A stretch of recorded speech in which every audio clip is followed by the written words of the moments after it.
یزید ابن معاویہ کے چمچے جو آج کل دنیا میں موجود ہیں، ظاہر ہے حق اور باطل ہمیشہ رہے گا، وہ 3 جھوٹے دفاع اس کی طرف سے کرتے ہیں. اب ان چیزوں کا تو ان کے پاس جواب نہیں ہے نا، تو کہتے ہیں یہ تو ہے ٹھیک ہے لیکن اس کی فضیلتیں بھی آئی ہیں. وہ میں پوسٹ مارٹم کرنے لگا ہوں کس طرح وہ امت کو دھوکہ دیتے ہیں. لیکن ایک دفعہ دروشی پڑھ لیجئے. اللہم صلی علی محمد وعلی آل محمد کما صلیت علی ابراہیم وعلی آل ابراہیم انک حمید مجید. اللہم بارک علی محمد وعلی آل محمد کما بارکت علی ابراہیم وعلی آل ابراہیم انک حمید مجید. پہلا جھوٹا دفاع وہ جی قسطنطینیہ، یہ عربی میں قسطنطینیہ ہے، اردو میں ہم قسطنطنیہ کہتے ہیں. اس کی بشارت یزید پر فٹ ہوتی ہے کہ جو پہلا لشکر قسطنطنیہ پہ حملہ کرے گا تو وہ بخشے جائیں گے. آج کل اس قسطنطینیہ کا نام ہے استنبول، ترکی کا شہر ہے، ترکی کا. استنبول بعد میں اس کا نام رکھا گیا. استنبول کا مطلب ہے اسلام ان اے بلک، اسلام کا گڑھ. تو پہلے یہ کیسر روم، جو رومن امپائر دنیا کی سب سے بڑی امپائر تھی، جو جنگ یرموک میں گھٹنے ٹیک گئی سیدنا عمر کے سامنے، یہ اس کا گڑھ تھا قسطنطینیہ. اب وہ حدیث سن لیں کس طریقے سے یہ دھوکہ دیتے ہیں. صحیح بخاری میں انٹرنیشنل نمبر کے مطابق 2924 نمبر حدیث ہے کہ آپ صلی اللہ علیہ وسلم نے ارشاد فرمایا، میری امت کا پہلا لشکر جو کیسر روم کے شہر پر جنگ کے لیے جائے گا، اللہ نے ان کی مغفرت کر دی ہے. صحیح بخاری 2924. اس میں قسطنطینیہ کا ذکر ہی کہیں موجود نہیں ہے، کیسر روم کا شہر. اور حضور صلی اللہ علیہ وسلم کے زمانے میں کیسر روم کا شہر جو تھا حمص تھا. اگر اس شہر کو مانا جائے تو ابو عبیدہ ابن جرح حضرت عمر فاروق رضی اللہ تعالیٰ عنہ کے دور میں انہوں نے حمص کے اوپر حملہ کیا تھا. یہ بشارت ان کے لیے ہے. یزید کی پیدائش سے بھی 20 سال پہلے کی بات، 15-20 سال پہلے کی.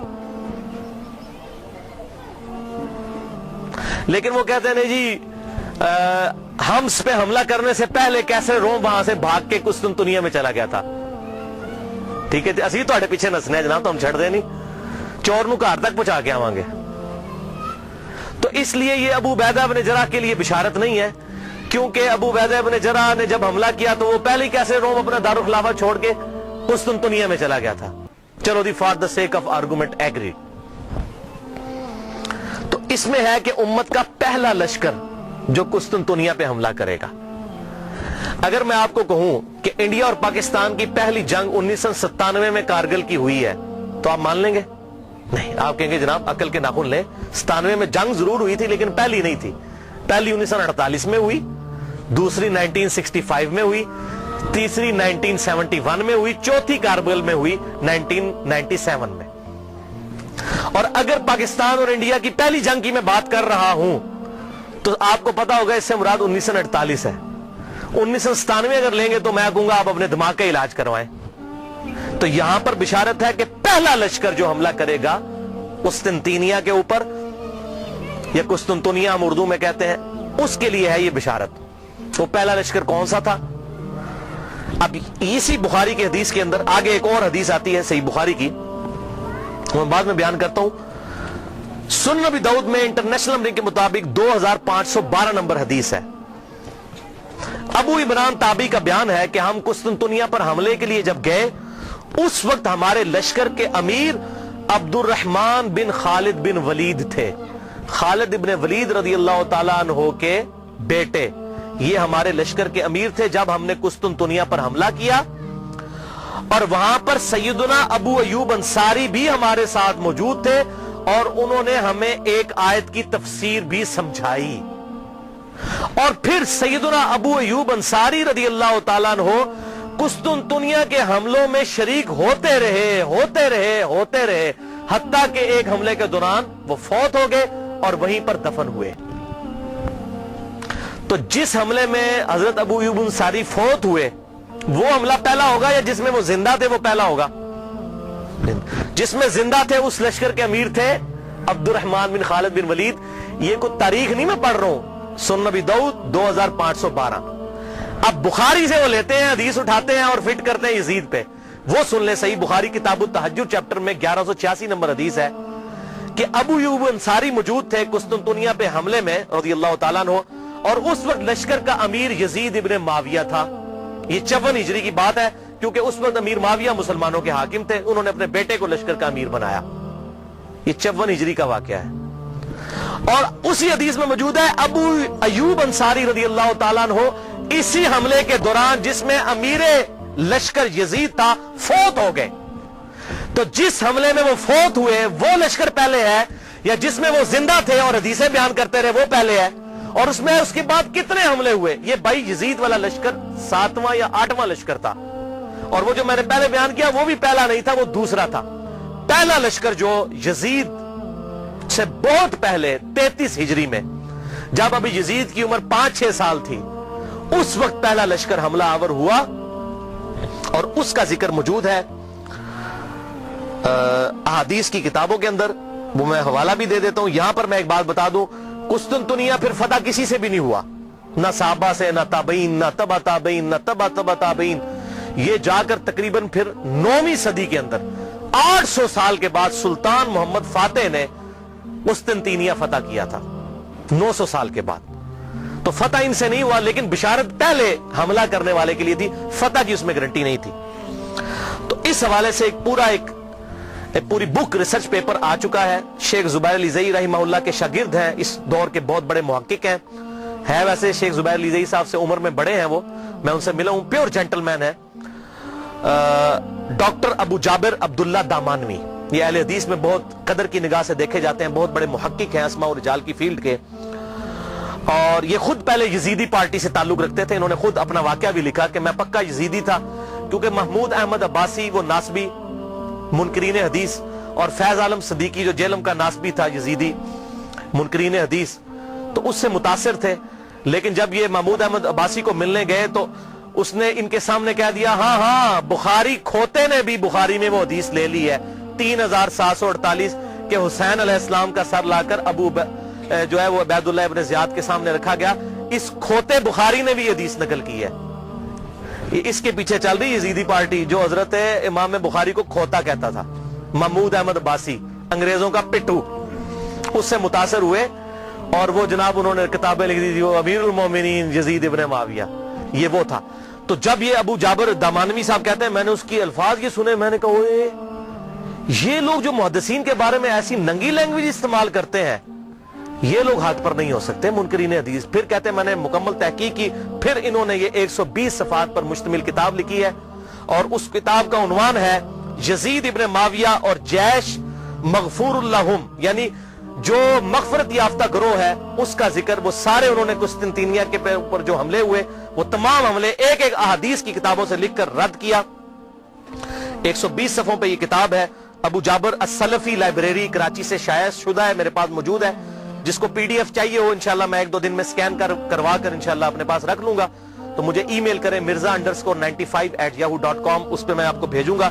اس میں انہوں نے ٹروتھ ریویل کیا کہ نہ تو قسطنطنیہ پہ حملہ پہلا یزید نے کیا اور نہ ان کے والد معاویہ بن ابی سفیان رضی اللہ تعالیٰ نے کیا، بلکہ سب سے پہلا حملہ قسطنطنیہ پہ جس شخص نے کیا وہ حضرت عبداللہ ابن زبیر کے بھائی تھے، منذر بن زبیر رحمہ اللہ، جو حضرت زبیر عشرہ مبشرہ کے بیٹے تھے. 33 ہجری میں انہوں نے یہ حملہ کیا، اور اس کا ذکر مسند امام احمد میں، مصنف عبد الرزاق میں، سنن ابی داؤد میں اور سنن طبرانی میں صحیح سند کے ساتھ موجود ہے. وہ ساری احادیث انہوں نے اس کتاب کے اندر جمع کی الحمدللہ. لہذا یہ بالکل جھوٹ بولتے ہیں کہ جی وہ بشارت اس پہ فٹ ہوتی ہے، اس پہ فٹ ہی نہیں ہوتی، کسی اعتبار سے فٹ نہیں ہوتی. اور یہی وجہ ہے کہ ڈاکٹر ذاکر نائک نے جب فٹ کی اس سے سوال پوچھا گیا، وہ کہتا ہے جی امام غزالی نے لکھا ہے. ویسے آپ کہتے ہیں قرآن اور صحیح حدیث، تو امام غزالی کا کیا لینا دینا قرآن اور صحیح حدیث؟ امام غزالی تو آپ کے نزدیک صوفی ہیں، آپ صوفیوں کو تو ویسے ہی نہیں مانتے. تو صحیح سند سے بات کریں احادیث کی کتابوں میں کیا لکھا ہوا ہے.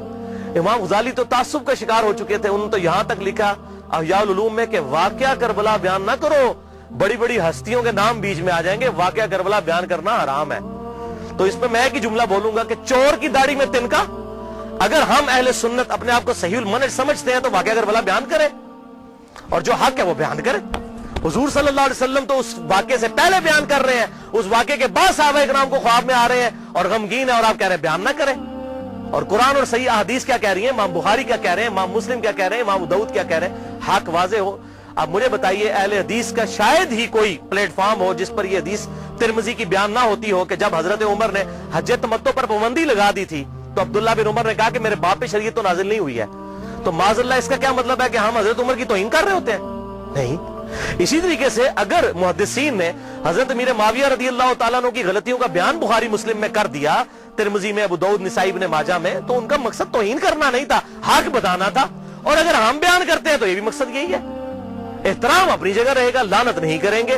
غلطی غلطی ہے، غلطی کو غلطی کہنا یہ حق اور باطل میں تمیز کے لیے ضروری ہے، ورنہ تو دین کا جنازہ نکل جائے گا. حضرت آدم علیہ السلام کی اللہ نے 7 دفعہ غلطی بیان کی، کیا ان کی توہین کی؟ نہیں، بلکہ اس لیے سورہ اعراف میں ہے، اے اولاد آدم دیکھنا تمہارے باپ کو جس طرح ورگلا دیا تھا شیطان نے ماں باپ کو، تمہیں ورگلا نہ دے. اس لیے ہم قصہ آدم اور ابلیس بیان کرتے ہیں.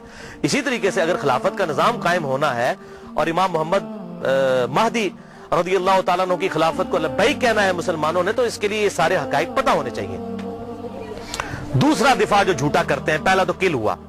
تو میں نے یزید کو دوستی نہیں کہا، کلمہ گو تھا، اہل قبلہ تھا. اگر اللہ نے معاف کیا تو جنت میں چلا جائے گا، ہمیں تو کوئی مسئلہ نہیں ہے. اگر اللہ نے معاف کیا، وہ اللہ تعالیٰ کی اپنی مرضی ہے. ایک گناہ کے بارے میں اللہ تعالیٰ نے واضح کہا، ان اللہ لا یغفر ان یشرک بہ ویغفر ما دون ذلک لمن یشاء. اوپن لسنس نہیں، اللہ شرک کو معاف نہیں کرے گا، اس کے علاوہ جو گناہ چاہے گا معاف کر دے گا، لیکن جس کے لیے چاہے گا.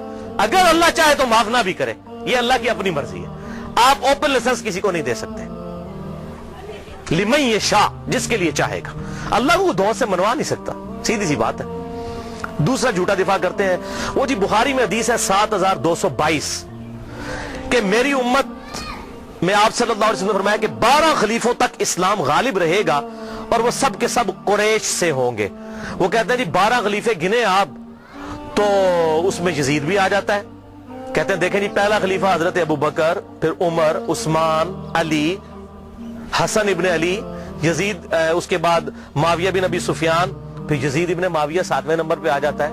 پھر گنتے گنتے کرتے پھر مصیبت ان کے لیے کھڑی ہو جاتی ہے کہ عمر بن عبدالعزیز تک پہنچتے ہوئے 14 ہو جاتی ہے گنتی. عمر بن عبدالعزیز کو نکالنا پڑ جاتا ہے، جن کی خلافت کو پوری امت مانتی ہے، لا منہاج النبوہ. پھر 12 کدھر جائیں گے؟ تو پریشان ہو جاتے ہیں اور حدیث کی انٹرپریٹیشن غلط کرتے ہیں. یہ بخاری میں تو ایک طرق ہے نا، صحیح مسلم میں اس کے 8 طرق امام مسلم لے کر آئے ہیں اور ٹروتھ ریویل کر دیا. یہ 12 خلیفوں سے مراد کون سے خلیفے ہیں؟ صحیح مسلم میں انٹرنیشنل نمبر کے مطابق 4705 سے لے کر 4712 تک. قربان جاؤں امام مسلم کے 8 طرق لکھے تاکہ یہ 12 خلیفوں والی، یہ جو اہل تشیع جو ہے 12 امام والا مسئلہ اسے نکالتے ہیں، یہ 12 خلیفوں، بھائی 12 امام والا بھی چکر کوئی نہیں ہے، وہ خلیفے بھی یہ والے نہیں ہیں. ان خلیفوں سے مراد کون ہے وہ سن لیں. صحیح مسلم انٹرنیشنل نمبر کے مطابق 4711 آپ صلی اللہ علیہ وسلم نے فرمایا یہ دین قیامت تک قائم رہے گا اور ان پر 12 خلیفے ہوں گے. قیامت تک 12 خلیفے ہوں گے. وہ پہلے میرے دور میں 12 پورے نہیں ہو جانے، قیامت تک دین رہے گا قائم اور ان پر 12 خلیفے آئیں گے اور وہ سب قریش سے ہوں گے. یعنی ایسے 12 خلیفے ہوں گے جن کی پٹ حکومت جو ہے علی منہاج النبوہ ہوگی. وہ 12 خلیفے ہوں گے اور قیامت تک پوری ہونی ہے گنتی. اچھا، ان میں سے 7 تو کنفرم ہے جس پہ اہل سنت اور اہل تشیع کا اجماع ہے. ایون امام ابن تیمیہ جیسی شخصیت بھی منہاج السنہ میں لکھتے ہیں کہ ہم نہ تو حضرت امیر معاویہ رضی اللہ تعالیٰ عنہ کو خلیفہ راشد مانتے ہیں، نہ ان کے بیٹے کو. یہ اسلام کے بادشاہ تھے، خلیفہ نہیں تھے.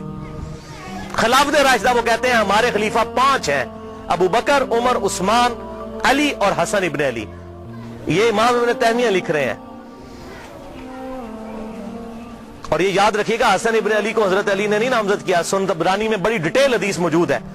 جب ان کی وفات کا وقت قریب آیا، زخم لگنے کے بعد بھی 1 ہفتہ زندہ رہے، انہوں نے کہا میں اپنا خلیفہ کسی کو نامزد نہیں کروں گا. رسول اللہ نے اپنا خلیفہ کسی کو نامزد نہیں کیا تھا، میں بھی نہیں کروں گا، تم خود چنو گے. یہ تو ابن عباس اور باقی صحابہ نے مل کر حضرت حسن کو خلیفہ چنا تھا. لہٰذا یہ بات یاد رکھیے گا، حضرت حسن ابن علی کو حضرت علی نے اپنا جانشین نہیں بنایا. وہ کیسے بنا سکتے تھے؟ حضور کی تربیت یافتہ تھے الحمدللہ. اور یہ بات میں نے اہل سنت اہل تشیع دونوں علماء سے کنفرم کی ہے. اہل تشیع کے ہاں بھی کوئی روایت نہیں ہے کہ حضرت حسن ابن علی کو حضرت علی نے اپنے بعد خلیفہ نامزد کیا ہو، اور ان کے ہاں بھی یہی بات ملتی ہے جو طبرانی کے اندر موجود ہے.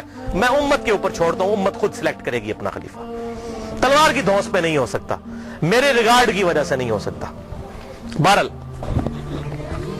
ان کو تو حضور نے خود ہی کہہ دیا میرا بیٹا سید ہے، یہ صحیح بخاری کے اندر، اس میرے بیٹے حسن کی وجہ سے مسلمانوں کے دو گروہوں میں صلح ہو جائے گی. ان کو تو حضور خود سید اور سردار کہہ گئے اور کہا اس کی وجہ سے صلح ہوگی، یہ قربانی کرے گا. اور وہی ہوا بعد میں حضرت علی کی شہادت کے 6 مہینے کے بعد.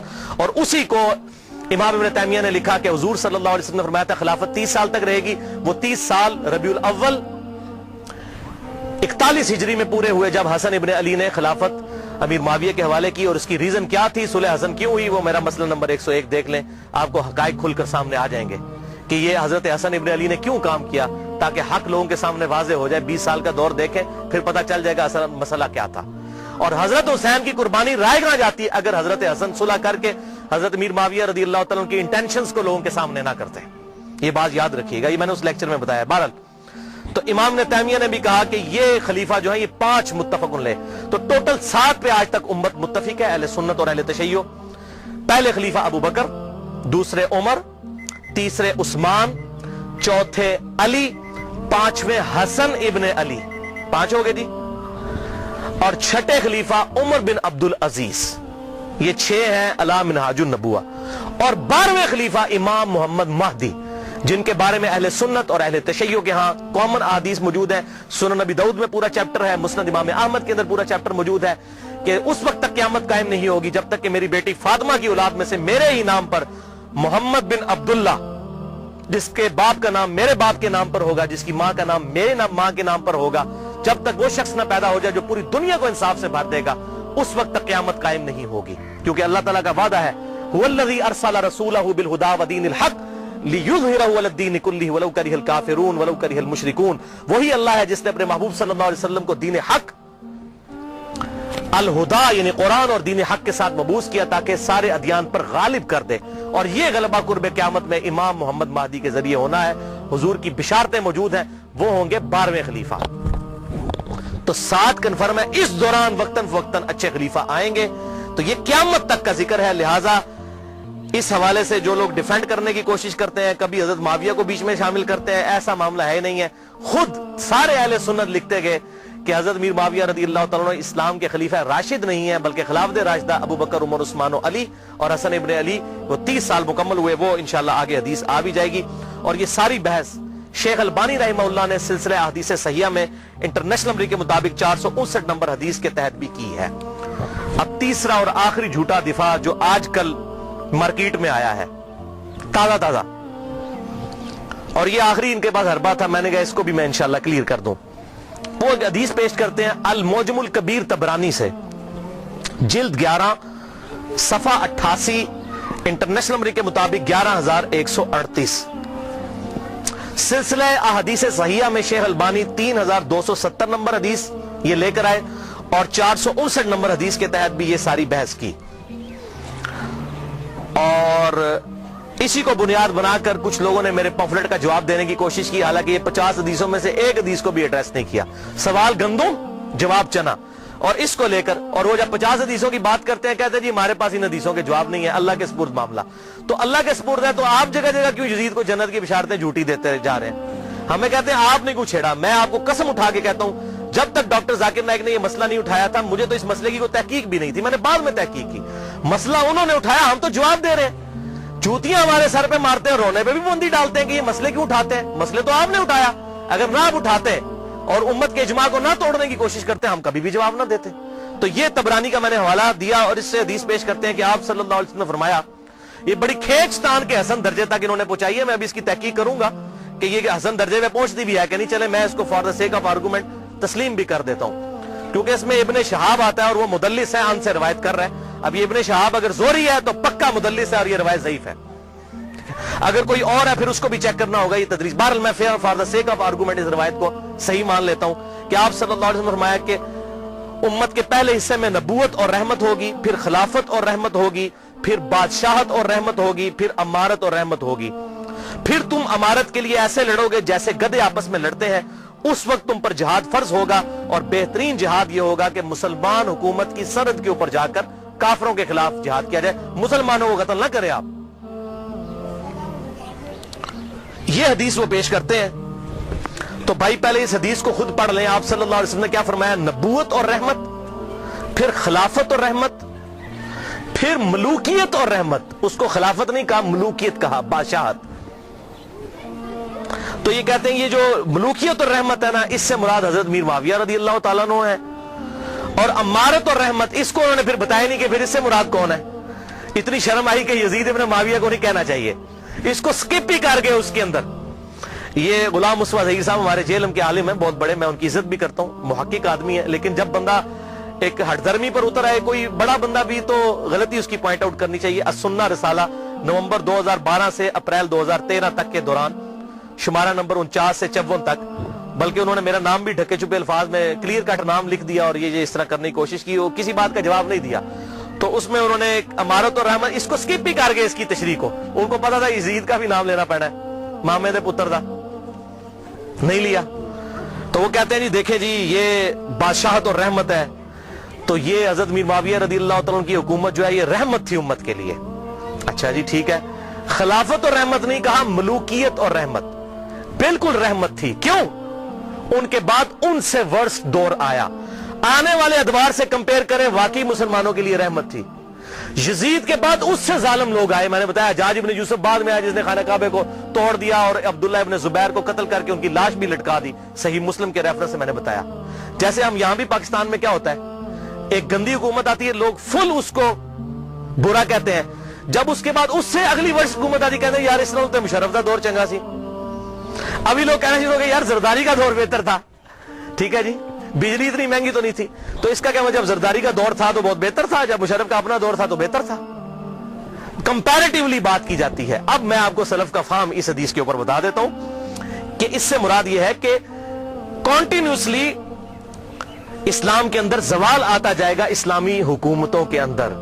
لہذا اس کو اگر خلافت راشدہ سے کمپیئر کرے تو وہ کاٹ کھانے والی ملوکیت تھی، اور اگر آنے والے دور سے کمپیئر کرے تو رحمت تھی. اب یہ میں اپنی طرف سے بات نہیں کر رہا ہوں، یہ میں آپ کو ایک صحابی کا فتویٰ بتانے لگا ہوں. جامعہ ترمذی میں انٹرنیشنل نمبر کے مطابق 2226، سنن نبی داؤد 4646، مسند امام احمد 18430، جلد 4 صفحہ 273، اور سلسلہ احادیث صحیحہ جلد 1 صفحہ 742 اور حدیث نمبر 459. شیخ البانی محدث اعظم سعودیہ عرب، انہوں نے بھی حدیث نقل کی. میں نے سارے حوالے دے دیے. حضرت سیدنا سفینہ رضی اللہ تعالیٰ عنہ اور حضرت نعمان ابن بشیر رضی اللہ تعالیٰ عنہ سے روایت ہے کہ آپ صلی اللہ علیہ وسلم نے فرمایا خلافت علی منہاج النبوہ میری وفات کے بعد 30 سال تک رہے گی. اس کے بعد کاٹ کھانے والی ملوکیت کا دور شروع ہو جائے گا 30 سال کے فوراً بعد، یعنی صلح حسن کے بعد. اس کے بعد جابر حکمرانوں کا دور آئے گا، اور پھر قیامت سے پہلے ایک دفعہ دوبارہ خلافت علی منہاج النبوہ قائم ہوگی، یعنی وہ خلافت ہوگی سیدنا امام محمد مہدی کی. یہ آپ صلی اللہ علیہ وسلم نے 4 ادوار گنوائے اپنے بعد. پہلا دور کون سا؟ خلافت راشدہ، ابو بکر، عمر، عثمان، علی، حسن ابن علی. دوسرا کاٹ کھانے والی ملوکیت جو حضرت میر معاویہ رضی اللہ تعالیٰ عنہ کے دور سے شروع ہو کر 1000 سال تک بنو عباس اور بنو امیہ کی حکومت رہی. باپ مرتا تھا بیٹے کو خلیفہ بناتا تھا، 4 بیٹوں کو اپنے بعد خلیفہ بنا دیتے تھے. اب بخاری مسلم اٹھا کے دیکھ لیں کس طریقے سے انہوں نے بندر بانٹ کی ہے. آج کے حکمرانوں نے بھی وہ کام نہیں کیا. اس لیے میں کہتا ہوں اس ملوکیت سے آج کی جمہوریت کروڑ گنا بہتر ہے. کم از کم پبلک سے تو پوچھا جاتا ہے، وہ تو تلوار کی زور پر مسلط ہو جاتے تھے. تیسرا دور کہا جابر حکمرانوں کا. جابر حکمران یہ جہاں پر کلولین پاورز آ گئی، کہیں فرینچ آ گئے، کہیں پر یہ جو ہے وہ انگریز آ گئے، اور پوری دنیا کے اندر مسلمانوں پر انہوں نے قبضہ کیا. پھر یہ دور بھی الحمدللہ ختم ہوا. اب ہم آخری دور میں ہیں، نشأت ثانیہ اسلام کی شروع ہو چکی ہے. خلافت علی منہاج النبوہ اب قائم ہونی ہے. 3 ہم نے وہ ادوار گزار لیے. اچھا، اسی حدیث میں ترمذی اور ابو داؤد کا جو میں نے حوالہ دیا، اور مسند احمد کا، اور سلسلہ حدیث صحیحہ کا، اور یہ حدیث المستدرک للحاکم میں بھی 4697 موجود ہے. اس میں شیخ البانی نے پوری بحث کی ہے. ترمذی اور ابو داؤد میں آگے الفاظ چلتے ہیں کہ حضرت سفینہ نے کہا کہ بیٹا گن اب خلافت راشدہ کتنی ہے، ہو سکتا ہے بعد میں کوئی ناسبی مانا ہی نہ. تو انہوں نے کہا اس حدیث میں موجود ہے بیٹا گن. ابو بکر کے 2 سال، عمر کے 10 سال، عثمان کے 12 سال اور علی کے 6 سال. تو شاگرد نے کہا کہ حضرت میر معاویہ رضی اللہ تعالیٰ کی پارٹی جو اس وقت حکمران ہے بنو زرقا، بنو امیہ. زرقا کہتے ہیں نیلی آنکھوں والے، یہ نیلی آنکھوں والے تھے، خطرناک لوگ، بنو زرقا. یہ تو کہتے ہیں کہ علی علیہ السلام خلیفہ ہی نہیں ہے. یہاں پر امام ابو داؤد نے علی علیہ السلام لکھا. ابو داؤد 4646. حضرت سفینہ کو اتنا غصہ آیا, ترمذی کے الفاظ ہیں 2226, انہوں نے کہا بنو امیہ کی پیٹھ سے یہ جھوٹ نکلا ہے جہاں سے یہ ہوا خارج کرتے ہیں. یہ کہتے ہیں علی خلیفہ نہیں ہے. حق تو یہ ہے کہ ان کی حکومت شریر ترین بادشاہت ہے اس روئے ارض پہ. کیوں؟ انہوں نے خلافت راشدہ کا زمانہ دیکھا تھا, جب اس سے کمپیئر کرتے تھے تو کہتے تھے یہ تو کاٹ کھانے والی ملوکیت اور یہ بدترین بادشاہت ہے. ہاں جب آنے والے دور سے کرے تو وہ رحمت ہے, کیونکہ آنے والا دور اس سے بھی ورس تھا. لہٰذا یہ میں نے الحمدللہ سلف کا فہم اس حوالے سے بالکل کلیئر کر دیا.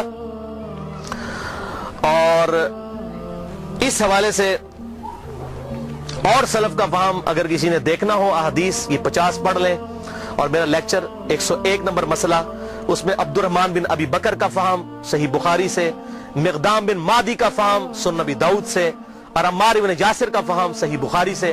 یہ کافی ساری احادیث ہیں جس میں بالکل کلیئر ہو جائے گا کہ یہ تمام صحابہ کرام علیہم رضوان کون سی چیز حق سمجھتے تھے اور کس کو باطل. سورۃ الاحزاب کی آیت نمبر 57 ہے بھائیو. بسم اللہ الرحمن الرحیم. ان الذین یؤذون اللہ ورسولہ لعنہم اللہ فی الدنیا والآخرہ. بے شک جو لوگ اللہ اور اس کے رسول کو تکلیف دیتے ہیں دنیا کی زندگی میں بھی ان پر اللہ کی لعنت اور آخرت کی زندگی میں بھی لعنت. وَأَعَدَّ لَهُمْ عَذَابًا مُهِينًا, اور ایسے لوگوں کے لیے اللہ تعالیٰ نے دردناک ذلیل و خوار کر دینے والا عذاب تیار کر رکھا ہے. وَلِعَوْذُ بِاللَّهِ تَعَالَى. جن جن لوگوں نے سیدنا حسین ابن علی کے ساتھ ظلم کیا یا اہل بیت کے ساتھ ظلم کیا وہ اسی آیت کی کیٹیگری میں فال کرتے ہیں. اور آپ صلی اللہ علیہ وسلم کی واضح حدیث ہے المستدرک للحاکم میں صحیح سند کے ساتھ 4717, صحیح ابن حبان میں 7104, اور سلسلہ حدیث صحیحہ میں بھی شیخ البانی لے کر آئے رحمہ اللہ, اس کو صحیح کہا, اور شیخ زبیر لزئی صاحب نے بھی اس کو صحیح کہا. آپ صلی اللہ علیہ وسلم نے فرمایا اس ذات کی قسم جس کے قبضہ قدرت میں محمد صلی اللہ علیہ وسلم کی جان ہے, جو بھی ہم اہل بیت کے ساتھ بغض رکھے گا اللہ تعالیٰ اسے ضرور دوزخ کی آگ میں داخل کرے گا. بغض رکھے گا, یہ کہتے ہیں لعنت نہ بھیجو, بغض کی بات ہو رہی ہے, صرف دل میں بغض رکھنے والا دوزخ میں جائے گا. اور حضور نے قسم اٹھا کر کہا, اور اسی کا طرق جو المستدرک للحاکم میں 4712 ہے ابن عباس رضی اللہ تعالیٰ عنہ سے, آپ صلی اللہ علیہ وسلم نے فرمایا اگر کوئی شخص مقام ابراہیم اور حجر اسود کے درمیان نمازیں پڑھے اور روزے رکھے, اگر وہ بھی اس حال میں مر جائے کہ اس کے دل میں اہل بیت کا بغض تھا تو اللہ تعالیٰ اسے بھی ضرور دوزخ میں داخل کرے گا. وَلِعَوْذُ بِاللَّهِ تَعَالَى.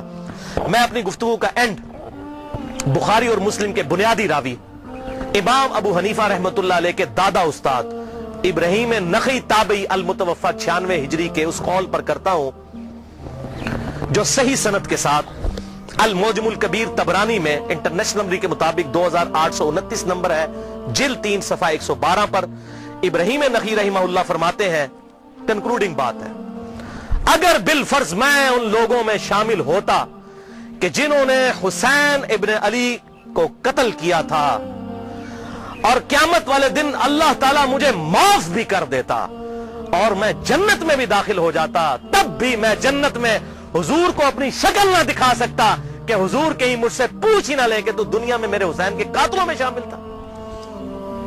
ابراہیم نخعی تابعی بخاری اور مسلم کے بنیادی راوی, الحمدللہ. تو یہ ہمارے سلف کا فہم تھا. اس حوالے سے اللہ تعالیٰ سے دعا ہے جو حق بات میں نے کہی اللہ تعالیٰ ہمارے دلوں میں راسخ فرمائے.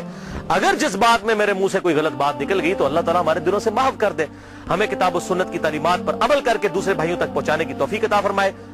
بھائیو یہاں پر میں آخر میں ایک اعلان کر دوں اس حوالے سے دوبارہ سے کہ میرے ریسرچ پیپر ضرور پڑھیں, پی ڈی ایف کاپی مجھ سے منگوا لیں. mirza_95@yahoo.com میرا ای میل ایڈریس ہے. یہ پی ڈی ایف کاپی اور آپ کو یہاں پر ہم سینکڑوں کی تعداد میں ہمارے پاس موجود ہیں, یہ ریسرچ پیپر آپ کو فری مل بھی جائیں گے ابھی لیکچر کے اینڈ پہ. اور دوسرا میرے یہ جو 10 لیکچر آج کو ملا کر یہ لیکچرز جو ہیں تلک عشرۃ کاملہ 10 مکمل ہو چکے ہیں فکر حسین کے حوالے سے رضی اللہ عنہ. اللہ تعالیٰ سے دعا ہے کہ ہمیں اس فکر کو پھیلانے کی توفیق عطا فرمائے. سبحانک اللہم و بحمدک اشہد ان لا الہ الا انت استغفرک و اتوب الیک وما علینا الا البلاغ المبین. میں بندہ یاسی ہوں, خطا کار ہوں مولا, لیکن تیری رحمت کا طلبگار ہوں مولا، وابستہ ہے امید میری تیرے کرم سے، وابستہ ہے امید میری تیرے کرم سے، تیرا فقط تیرا پرستار ہوں